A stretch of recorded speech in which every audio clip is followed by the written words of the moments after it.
Kia ora everyone, welcome back to our next edition of Econ Talks. Gareth, we've continued to see a further progress being made really in the reopening of New Zealand. Now no need to self-isolate for Kiwis who are vaccinated and able to show a negative test when they come into New Zealand, and the expectation rising as well that as we move throughout 2022, that the New Zealand government might be able to bring forward that ability to bring in people from other parts of the world, of course very important for tourism. But looking forward, this opening of the borders, the shift in New Zealand's position, the shift in the rest of the world really, should be making us look likely to have a bit of growth in net migration. Of course, remembering we used to have 50 to 60,000 per annum. We've basically erased all of that. Do we expect to see that sort of bounce back in people moving to the country? Yeah, I mean, there's been a lot of discussion over the last 2 years about the million Kiwis overseas who might all want to come home because COVID has struck. I mean, I think that number has been ridiculously overblown. And in fact, we've got to the stage now, of course, where the COVID situation in New Zealand is actually quite similar to the COVID situation around much of the rest of the world. So that incentive to come back home now because we're doing really well with our COVID responses is probably not there. So I think when we saw the MIQ numbers in the latter part of 2021, when the government had their virtual lobby operating and the sort of number of people that were in there, gave us a bit of a feel for what that potential inflow might be like. So I think that will pick up, contingent on flight availability and that sort of thing. And we are expecting, I think, through the course of this year, net migration to lift. It's in negative territory at the moment. We've been having a bit of an outflow there of about 4,000 people over the last year. But towards the end of this year, well, through the next 6 to 12 months, it will turn positive. And as we come into 2023, our expectation is that it will push up through the course of that year to a net inflow of maybe 30 to 40,000 people. So that is, not as high as we had pre-pandemic, but it is still a significant acceleration in population growth from the lack of growth that we've been having over the last year or two through the course of the pandemic. So a shift there. There's other sort of questions around Immigration New Zealand and their processing capacity, particularly relating to visas for foreign workers who might want to come here. We know that capacity was reduced significantly through the course of the pandemic, and they're all busy working on the 2021 resident visa at the moment, and will be for some time, I think, with the number of applications that they've got there. So that could be a limitation in terms of just getting foreign workers back into the country and bringing in people from overseas, even if the borders do reopen earlier than the government has previously indicated.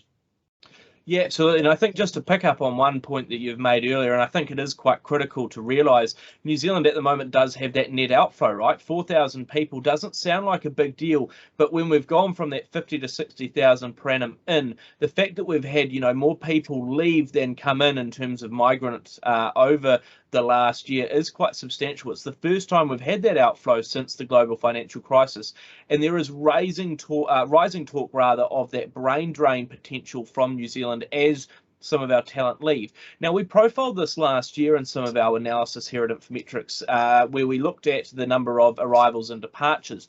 And although those arrivals of New Zealanders back here into New Zealand were a little bit down on normal, they were also sort of fairly stable. It was the departures that were massively fallen off a cliff.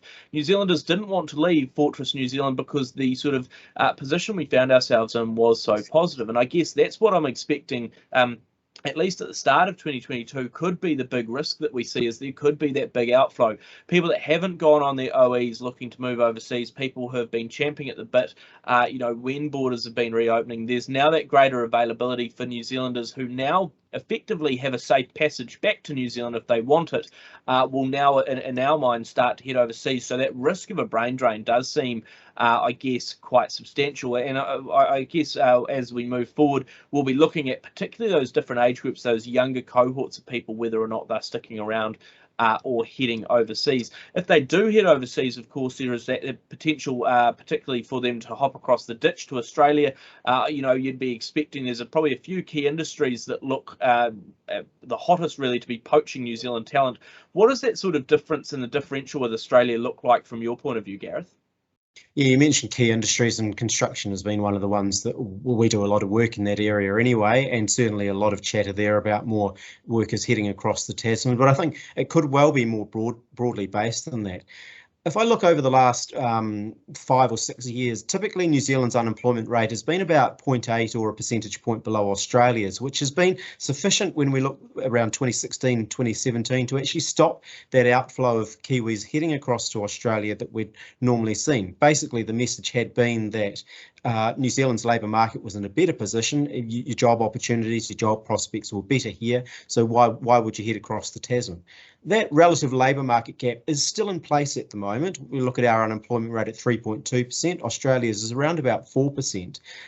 So that hasn't shifted. But I think the big change that we've seen occur over the last 18 months or so is that the cost of living in New Zealand has been rising substantially. Now, we know that inflation is not just a New Zealand phenomenon, but of course, most critically, particularly for younger people, is that house prices here have risen by 30%. So you're looking at an equation now where you've got incomes in Australia are significantly higher.